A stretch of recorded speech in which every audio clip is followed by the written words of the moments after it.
好耐以前，喺冇雷公咁遠嘅地方，有條村莊，村入邊嘅小動物過住幸福快樂嘅生活。至少本裏有小冊子係咁寫嘅。唉，因乜解救喺度唉聲嘆氣啊？村長，我哋又要起嗰間屋啦。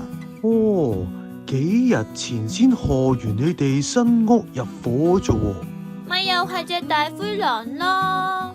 上次佢一嘢就吹散晒我哋間稻草屋，今次諗住用木板起會好啲啦，點知俾佢兩下就撞冧啦。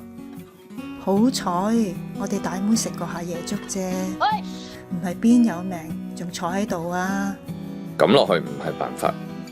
係咯，睇嚟朱太同細佬你都要學翻兩招傍下身。點解唔用啲好啲嘅料啊？我都想用磚起噶，不過呢度冇得買，我又唔識整。喂，你行快啲啦！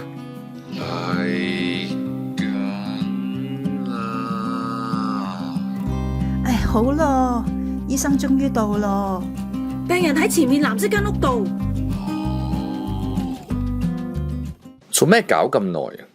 楊叔跳欄撲親已經係琴日嘅事。你估我想噶？村口跳木橋俾颱風吹冧之後啊，每次落山要行多成2個幾鐘。咁琴晚應該翻到嚟噶，你中途瞓咗啊？你以為我係你咩？我2個鐘唔夠就衝咗落去啦。係馬醫生出咗醒，得返樹懶醫生應診咋。有車坐啊！我會快啲到噶。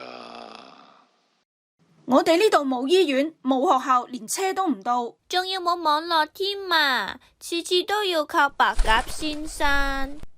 我哋又冇工廠去做磚起屋，而家想搵啲磚過嚟用都唔得啊！再老啲啊，我冇氣力行噶啦。村長，你諗個辦法啦！我可以幫你哋喎。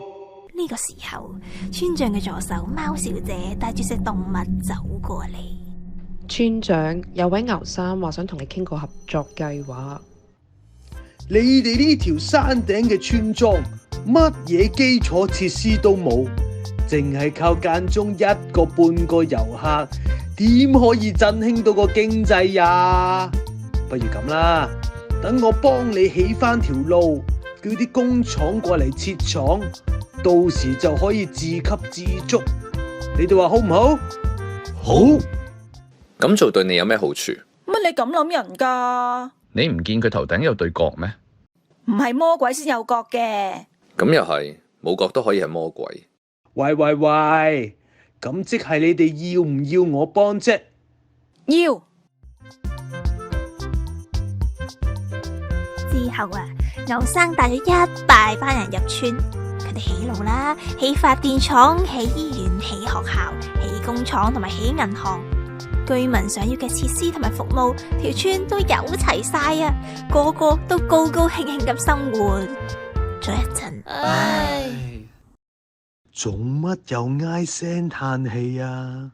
自從牛生佢哋嚟咗之後，啲空氣差咗，植物又枯晒，連河入面嘅魚生魚太都病埋啊！以前啲河水飲落去係甜嘅。先2日我飲咗幾啖，個喉嚨好似俾火燒咁啊！我哋依家有自來水噶。唉，慳水費啊嘛。唔止水費，而家樣樣嘢都貴啊！係喎，你哋間新屋起成點啊？唉，本來我諗住問銀行貸款嘅，但係佢收鬼咁高息。不過為咗起間穩陣啲嘅屋，分20年工都冇計啦。點知錢都未借到，我就俾人炒咗啦。你做咗好多年噶啦。佢哋而家淨係請啲有角嘅打工，唔少村民都因為咁失業。病人喺前面藍色間屋度。做乜又要落山揾醫生啊？醫院啲位俾晒啲大老細啊，村民排期要去到下年年尾。咁點解唔用車送楊生落山啊？唔係個個搭得起車噶，而且仲要俾過橋費呢。搞到啊！依家啲村民都唔敢隨便落山，真係仲衰過以前。係啊！我冇記錯，係你哋話要起呢啲設施嘅喎，發展就預咗要犧牲。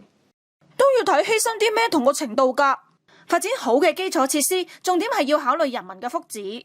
譬如話係唔係每個人都負擔得起，係唔係都可以公平咁得到呢啲資源。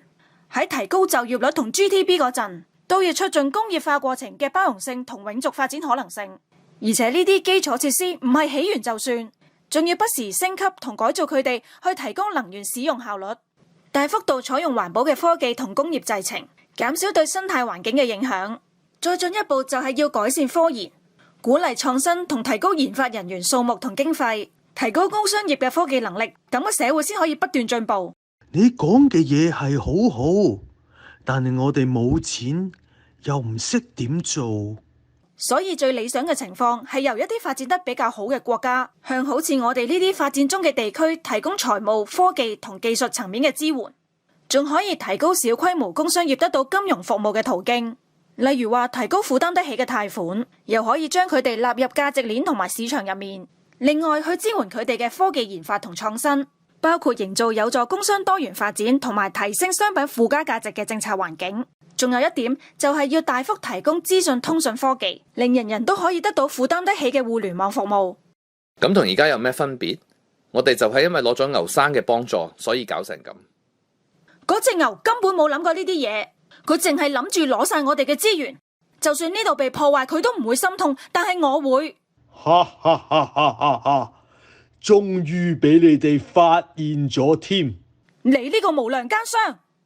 錯啦，我嘅真正身份係外星大魔王。我唔係嚟破壞你哋嘅地方，我係嚟統治呢個地球。哇哈哈哈哈哈哈！我哋搵嘢掟佢。我閃，我閃，我閃閃閃！乜嘢外星大魔王啊？個劇本都唔係咁寫嘅。切，有咩所謂啫？班細路開心咪得咯。睇唔出馬爺咁識氹細路，因為馬仔自己成個大細路咁。佢啲孫就好啦，有個咁玩得嘅阿爺。馬仔未成親噶喎。吓？佢一直等緊一個人。邊個？我哋識唔識噶？咁得閒喺度發吽哣，聽日記者會啲嘢你搞掂啦咩？樂少，你咁可愛得唔得噶？爭一樣嘢未知得唔得啫，其他都搞掂咯。估唔到你會放棄堅嗰單 case。我冇放棄啊，我係諗通咗，籌唔夠錢，正正就係反映咗大家都唔理解罕見病病人嘅處境，同佢哋受到嘅不公平待遇。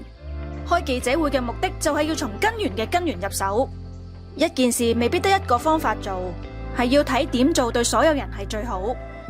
講呢句話嘅人真係有智慧，仲真心勁添，佢讚自己可以一啲都唔面紅。姑太，上次我拜託你件事已經聯絡好噶啦，份名單我今晚 send 俾你啦。唔該晒你啊，姑太。聽日 good show。係。